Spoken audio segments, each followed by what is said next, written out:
నాకు ఇప్పుడు అర్థమైంది.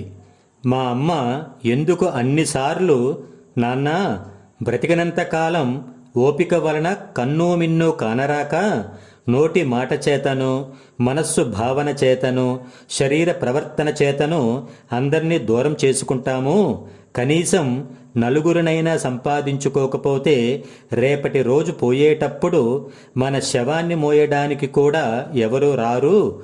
వచ్చినా వాళ్లకు మనం భారం కాకుండా ఉండాలంటే జీవితంలో మనం కొన్ని భారాలు మోసే తీరాలి అని అంటూ ఉండేది. నా ప్రవర్తన వలన ఏ ఒక్కరినీ సంపాదించుకోలేకపోయాను. నా తల్లి చలువ వలన కనీసం ఈ ఒక్కరైనా నన్ను భుజాన మోసుకు వెళుతున్నారు. చివరకు నేను చచ్చి కూడా ఈ వ్యక్తికి అధిక బరువై బాధ పెడుతున్నాను.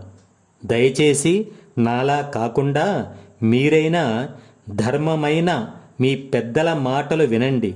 కనీసం 10 మందిని సంపాదించుకోండి. జై హింద్.